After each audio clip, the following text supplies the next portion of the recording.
Yo, yo, yo, it's your boy JT, Money Mo. What's What's up? up, Ken Folk? How are you? Chilling, man. You all right? Man, I've been living. Just putting in work in this quarantine, man. Make sure I'm taking advantage of, all this downtime. Okay, right on. What you doing, man? You in the booth? You got some? Yeah, man. I got some heat coming out. Me and my girl actually just came out with a song.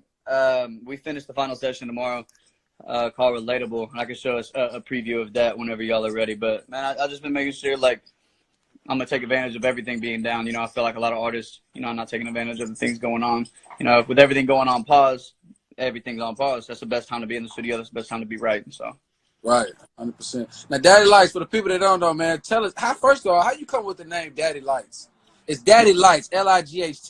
Okay, so originally, I was in a dance crew when I was like 16, and my nickname was Lightz because I lit up the crowd. And then it kind of just stuck with me, man. I really like that nickname. And I put the daddy in front of it just because I'm daddy. There ain't really no way around it. Right on. Now, where you from, bro? Man, I'm originally from Oxnard, California. It's about 30 minutes northwest of LA. And then I was a Navy brat. So I moved around the country. I moved every 6 months, honestly. And then I ended up in Fort Worth. My dad got a job at the DFW airport. And now I live in North Richland Hills by myself, so. Okay, so with you being from Oxnard, California, do you go back? You got family out there? I haven't yet. I do have family over there that I haven't seen in probably 2 decades and shit like that. It's just, the moves ain't been made to go out there. There hasn't been just the definite reason for me to do that. But what I'm hoping to do is how I'm hoping to set it up is that my first time back over there is something I get booked. So that way, I'm back in the home city and I had a musical reason to go back there, Okay, now speaking of music, how long you been in the music? Man, so I started when I was 15. I'm 24 now, but I only did it for 2 months. And I wasn't serious about it. Got mixed in with just people and things that I shouldn't have been. And then I got serious into it about 11 months ago. And the first 3 months I was in it, I spent 8 hours a day studying syllable breakdowns and rhyme scheme structures, the real science behind rap and lyricism, so I can, make sure that if I'm gonna do it, I'm gonna do it as hard as I can. So you actually studied rap? You actually Yeah. Strategically went through and understood the fundamentals on how to rap. What were you doing? Yeah. Why rap though? Rap is always something that I noticed I'd excelled in. It was either that, dance, or gaming. I'm still sponsored to play Call of Duty to this day. But, just getting out and performing, that's my passion. That's something I've just always loved to do. I have a motto for myself in my music. I make music for the people thinking they're alone, showing them they're not. And I really think just, if I can leave the world in a better place than, I came in, that's the real goal of what everyone, should have. So, okay. Right. Now, so with your music, you working on anything in particular? I know you said you do rap. Obviously, we met you at AOD. Yeah. You was performing there. Is it R&B? Is it just rap? What kind of genre? What would you put yourself in as far as music? Man, it's West Coast rap. West Coast rap. Yeah, that's about it, man. I'm really trying to stick it to the roots. East Coast has their fire, but West Coast has my heart. So. But you in the South though, man. How's that gonna work? Man, you're not always, putting out music to where you live in. You put out music from where you're from. And wherever it got your blood, I think that's where you should rep. And don't get me wrong, being from the West, and coming and performing to mainly Southern rappers and venues, it has its setbacks of just not necessarily being hated on, but not have it just as easy. But anything that's great takes time to grow, and anything easy ain't gonna be worth it anyway. So I'm just trying to put on and stay authentic. 100%. Let me ask you this though, man. Like I say, do you get a lot of grief? Like I say, it's a lot of white artists, a lot of white rappers that paved the way for you before. And you got West Coast artists like G-Eazy at the moment doing their thing, but you got the Little Pumps, the 6ix9ine. Like I said, rap is all, it's a cultural thing to where it's not necessarily falling under African Americans. Like we, even though we predominantly built this.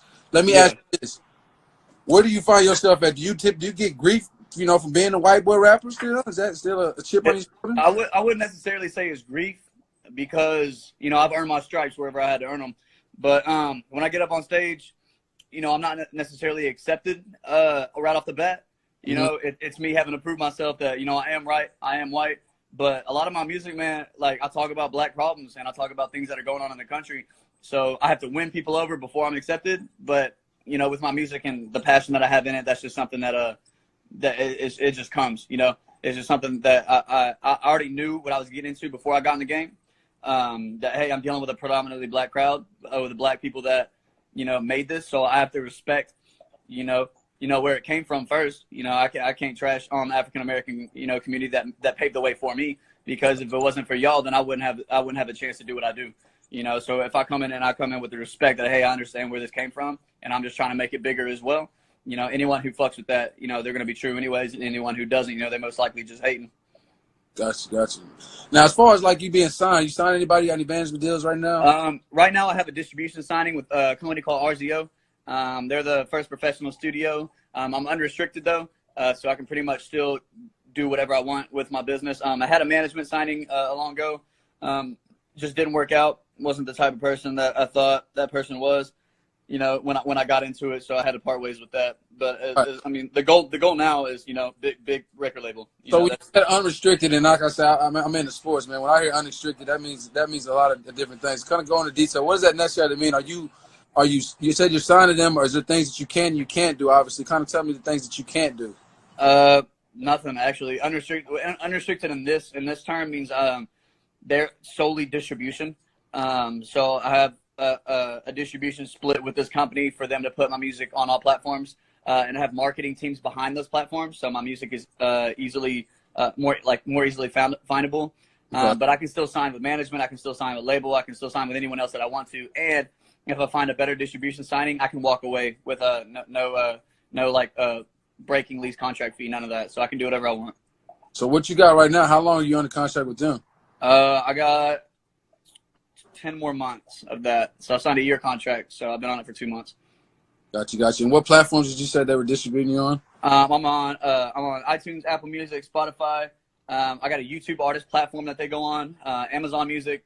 And then, of course, I put myself on SoundCloud and YouTube on my own profiles as well. Okay. So what's the deal? Is the ultimate goal to sign to a label? Man, I say that's the ultimate goal. Obviously, ultimate would be able to do this independently, but that you're talking, you got to have a lot of money, a lot of time, and that's something, very few people can do. But if I find a label that really, when I look down at that black and white paper and I feel like they got my back just as much as theirs, then yeah, I think that's where I sign. Absolutely. So, I mean, a lot of people, they're rapping for some type of reasons. I mean, and you got people that want to rap because they want to have a voice and they want to be heard. But at the same time, I mean, what are you trying to accomplish as far as music? Are you trying to, obviously you said you talk about different problems and different races and people, how the world is going in America, how it's different from the rest of the country, different from the rest of the world, excuse me. What's the accomplishment? What are you trying to accomplish at the end? Man, it's all love. It's love. Just it's equality. I mean, I got one of my first tracks that really set it off for me, which was I Am You. And that whole track is all about police brutality and equality. And it's just to say that, even though I am white, the color of my skin does not represent how I think about this. And I hate to stop you like that. How do you feel about the people that are going to say, well, how does he know about police brutality? He's a white boy. He ain't never been through it. He's never been pulled over and been beat up or been threatened out of his life and then never been through that, because there's going to be a lot of people that are going to put that too. Well, I mean, see, the fact that someone, if they say, well, he's never been through that, well, you don't know what the fuck I've been through. You know what I'm saying? Like you want to say, because I mean, it does happen. It does happen. But most of my people that I chill with are black people. That's just how I was raised. That's what I'm used to being around. I don't, you necessarily fit in with, most white people around here. And I mean, it's not hard to see. I'm on social media. I see videos of everything that's going on, but I don't turn a blind eye. I understand that what's going on is fucked up. And, I'm the one to be the one to say, look, white people, like, y'all don't necessarily know or experience what goes on, but I see it, and I've been around it. I've been in a car full of just me and my homies, and them get treated different than I do, and then I called the cops on it right then and there. And it's like it's all love and equality, and I think that the golden rule is such a cliche, but if we lived by it, man, we'd have a lot better world, and that's what I put out on a lot of my music. I know that's right, man. Back to the music, man, just a little bit. What are you working on right now? You got any singles that you're working on that you want to let the people know where they can go? Yeah. So I have a couple tracks that are different than my usual. It's like some party tracks. I actually made a track with P Skills and Dom Perignon, the guys who run the 1911 show and 97.9 The Beat. And I have a track called Relatable with my girl. Tell us a little bit about the relationship with you and P Skills and 97.9 The Beat. It's man, I want to say it's strictly professional, but it's not. I got a lot of respect for P Skills and Dom Perignon. I mean, they're turning into some homies. This sucks when the quarantine hit because we had plans to go to South by Southwest, me, them, and then a camera crew. and we were going to debut the song that I made with them. April 17th, I was supposed to open for Moneybagg Yo at Gas Monkey, and that didn't happen. And then May 22nd, I was supposed to headline my first show. That didn't happen as well. But I'm trying to stay positive about it and be like, okay, well, if that's canceled, then much bigger things are going to be coming for sure. Right. Now, you said you had a single you were working on. What was the name of the single? It's called Relatable. We finished the last studio session tomorrow, and I can actually, like, sample it, I mean, right here for you if you got 30 seconds. Here, let's listen to it. All right, but 1 second. I'm gonna put it on pause just for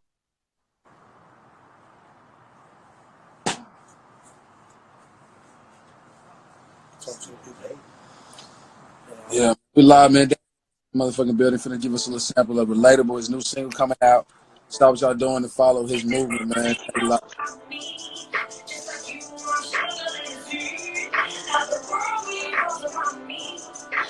Put it close to the better.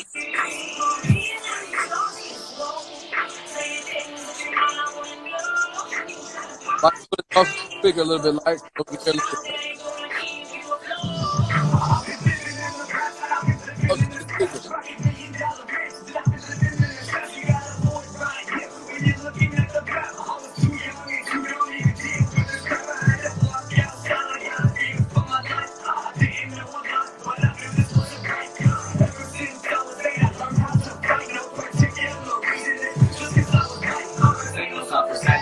Don't feel no pity, it's just different from what happens here in back in my city. I'm a grown ass man, in the 80 little breed, living all the niggas in the life of TV. Just like you and me, everybody got a story like a fucking different separate stuff. Let me pause real quick. Hey, Lightz, put it closer to the speaker, bro. Yeah, that's just a little bit of it. She's got a sick ass bridge. We got different verses and chorus. That song's really, really technical. We were making it. We had like 40 different channels on it, so there's a lot going into that song. Bro, hey, you doing your thing, man. We proud of you, man. Like I say, man, look like the people in the comments is saying you doing your thing as well, man. Look, one thing I want to ask you too, like, any artists in the city right now, like, that you want to work with or you've been working with, you got any features coming out with any artists that we know in the city right now?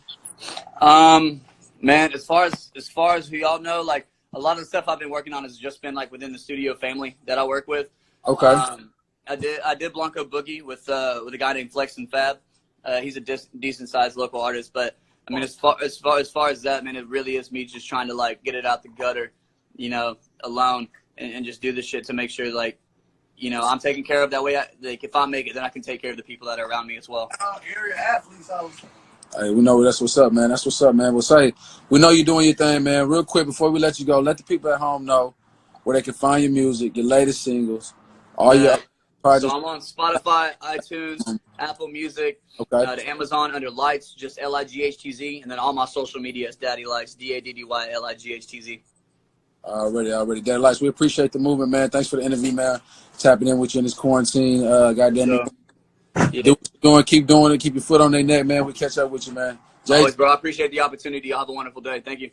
Already, man. Daddy Lightz in the building, man. You already know what it is, man.